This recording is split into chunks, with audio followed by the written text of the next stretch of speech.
Alright, welcome back to section 1.3, using the midpoint and distance formula. And this time what we're going to take a look at is using the midpoint formula and the Cartesian plane to find the midpoint. So let's go ahead and get right into this.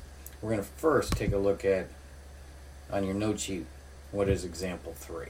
Now, for this problem, it says the endpoints of segment GH are G 2, -4, and H 3, 3. Find the coordinates of the midpoint M algebraically and graphically.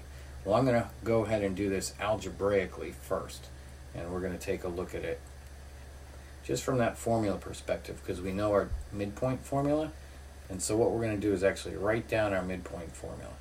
x1 plus x2 over 2, and then y1 plus y2 over 2.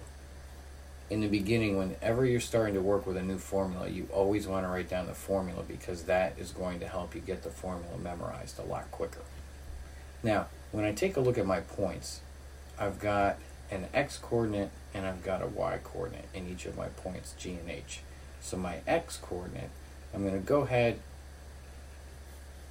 and highlight each one of those, because the 2 and the 3 in each one of those, they're what's going to go in for x1 and x2. And since I'm adding them, it's not really going to matter. Now when I take a look at my y coordinates, for my y coordinates, G, my coordinate's -4 for the y, and my H coordinate 3 is the y value for that coordinate. So when I make those substitutions in my midpoint formula, it's really easy to see what numbers are going to go in. So I'll have 2 plus 3 going in for x1 and x2, so I'm going to have 2 plus 3 over 2, and y1 and y2 I'm going to have -4 plus 3 divided by 2. So all of those pieces are going to go in together. So these, the y1 and y2, that's a simple substitution, and so is the x1 and x2.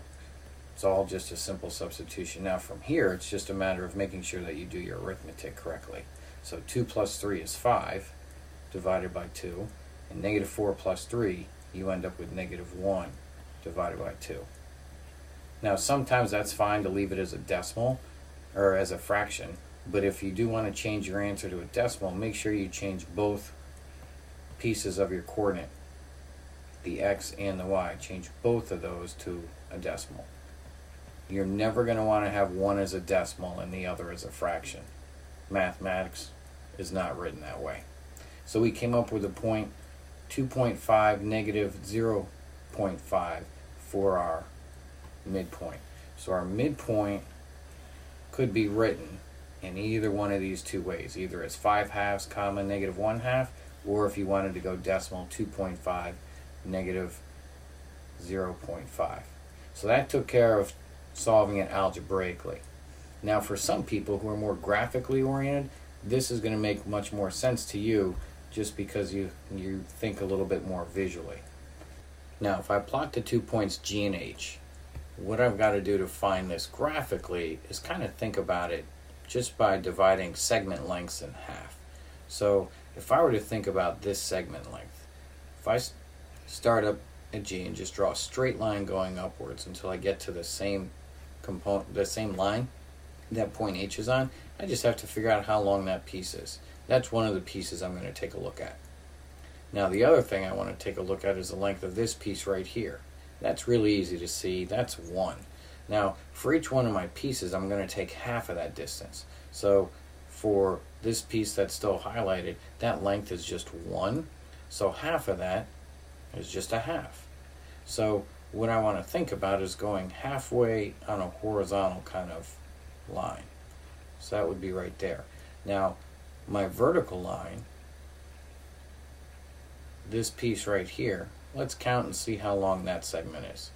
Now that segment is 1, 2, 3, 4, 5, 6, 7.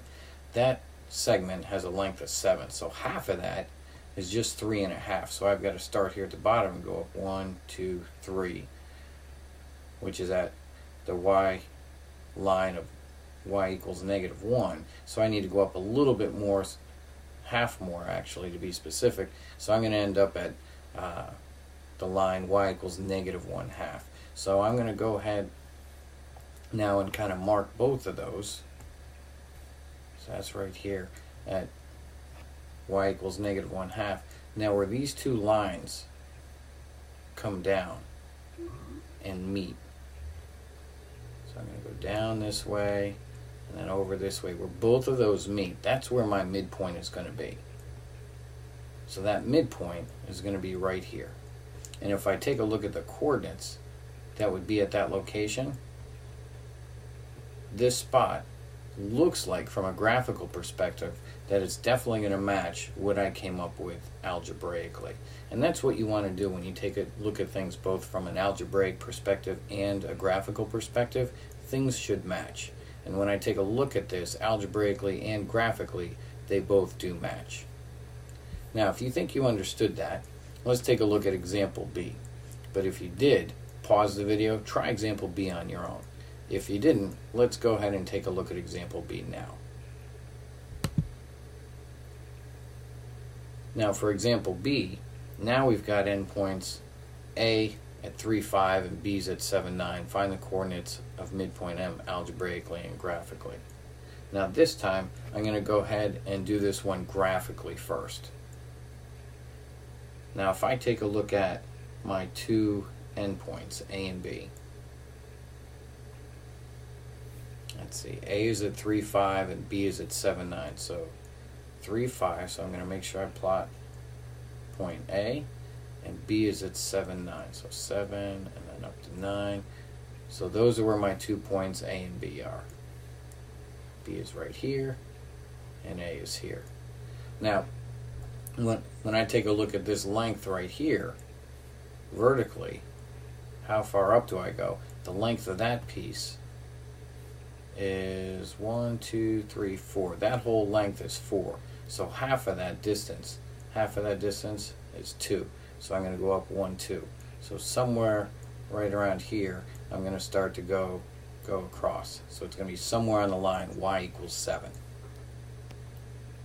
Now, as far as going across now, this distance right here, that length is 1, 2, 3, 4 also. So I'm going to move in 2 from where point B is located. So point B is there, move in 2. So now on this line, so where those two pieces come together, that's going to end up being right here in this spot. That's where my midpoint is going to be. So graphically, I'm getting a midpoint value of 5, 7 for my midpoint. Now, let's see if that makes sense with what we end up coming up with algebraically. So when I take a look at it algebraically, first things first, let me go ahead and write down my midpoint formula. So I'm going to have x1 plus x2 over 2, and then y1 plus y2 over 2.